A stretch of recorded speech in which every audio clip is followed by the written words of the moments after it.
लक्ष्मी सबसे ज्यादा प्रसन्न कौन से दिन होती है? जम के बोलिए जरा। शुक्रवार। तो शुक्रवार को लक्ष्मी सबसे ज्यादा प्रसन्न क्यों होती है? उसका प्रसन्न होने का कारण क्या था? लक्ष्मी जी के दो भाई थे, दोनों की शादी नहीं हो रही थी, दाता और विधाता, दोनों का विवाह नहीं हो रहा।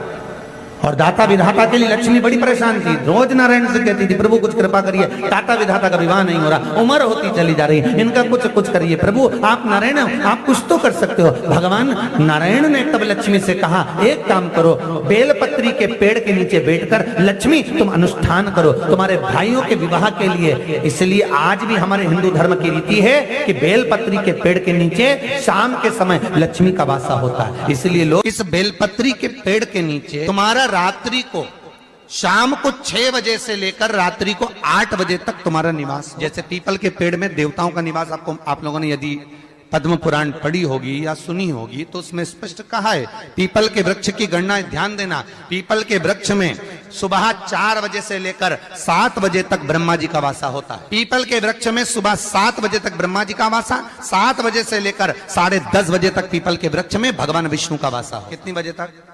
10:30। 10:30 से लेकर 11:30 12 बजे तक पीपल के वृक्ष में पितरों का वासा होता है। इसलिए हमारे यहाँ पितरों को श्राद्ध पक्ष में जो भोजन कराया जाता है वो 10:30 से 12 के बीच में कराया। 12 बजे के बाद पीपल के वृक्ष में दोपहर के 1:30 बजे तक आहूतों का वासा रहता है। आहूत कौन? जो गर्भ में शांत हो गए, जो कुंवारी अवस्था में शांत हो गए, जो जन्म लेने के बाद उनका विवाह नहीं हुआ और शांत हो गए, उन आहूतों का वासा उस पीपल के वृक्ष में दोपहर में 1:30 बजे तक रहता है।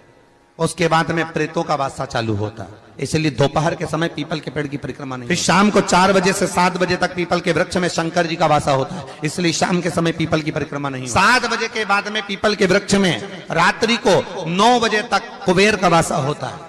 फिर 9 बजे के बाद में प्रेतवास चालू होता है। उसी तरह बेलपत्री का जो वृक्ष है, उस बेलपत्री के वृक्ष के नीचे रात्रि को 8 बजे से लेकर 12 बजे तक बेलपत्री के पेड़ के नीचे कुबेर का निवास होता है। महाराज कुबेर का निवास। प्रयास करा करो किसी बेलपत्री के पेड़ के नीचे हम दीप लगाएं, घी का दिया। यदि संपदा की कमी हो तो, अगर भगवान ने खूब संपदा दी है तो भले मत लगाओ, कोई दिक्कत।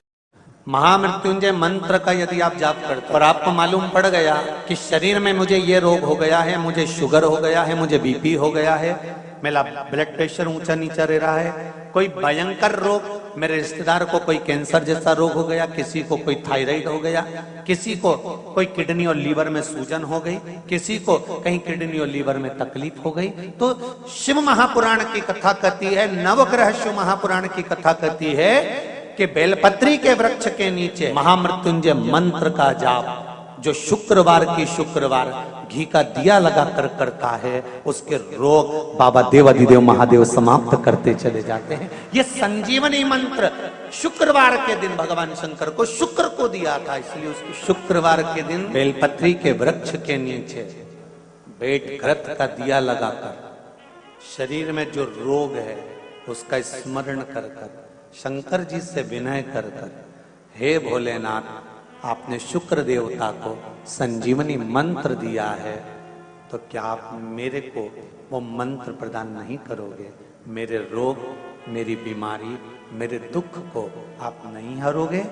शिव से कहो ये शरीर आपने दिया है और भजन करने के लिए दिया है, स्मरण करने के लिए दिया है, कीर्तन करने के लिए दिया है, तो संभालोगे भी आप। और बेलपत्री की ओर मुख कर कर घी का दिया लगाकर महामृत्युंजय मंत्र का स्मरण कर लेने पर धीरे धीरे धीरे धीरे धीरे धीरे वो रोग समाप्ति की ओर। शंकर भगवान को तुलसी नहीं केवल एक बैकुंठ चतुर्दशी के दिन चढ़ती है, वो भी रात्रि के समय पर 12 से 4। शंकर भगवान को तुलसी नहीं चढ़ती।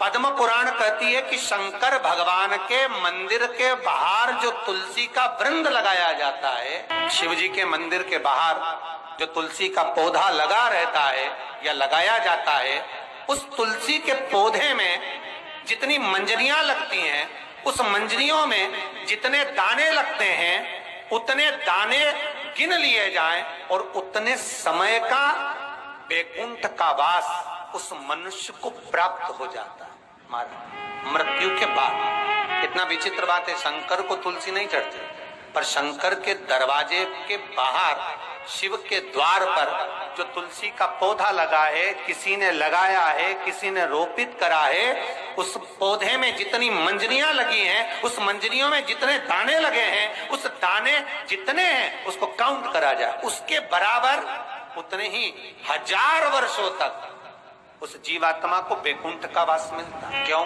उसकी कथा भी यहाँ पर वर्णन। भगवान विष्णु सामने शंकर के बैठे थे और भगवान शिव ने जब सत्यनारायण नाम रख दिया था, तब भगवान विष्णु शिव से कहते हैं नारायण, भगवान शंकर से कहते हैं भोलेनाथ, त्रिकालदर्शी, कैलाशी, अविनाशी, हे मेरे सारे विग्रह के साथ में लक्ष्मी मेरे साथ में।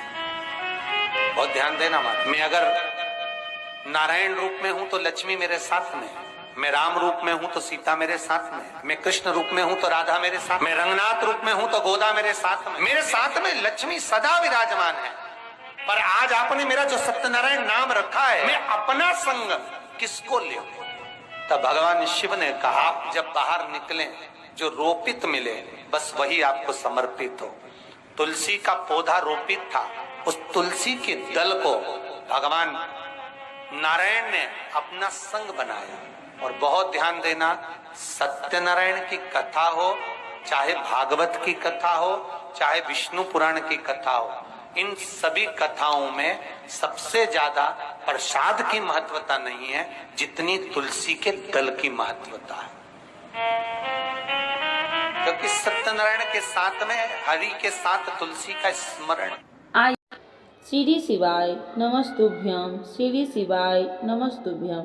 हर हर महादेव। यह उपाय करने से आपके रोगों, अगर बहुत ज़्यादा रोग है, कष्ट है, तो शुक्रवार के दिन बेलपत्र के पेड़ के नीचे अगर घी का दीपक जलाते हैं तो इससे आपकी सारी समस्याएं दूर हो जाएगी।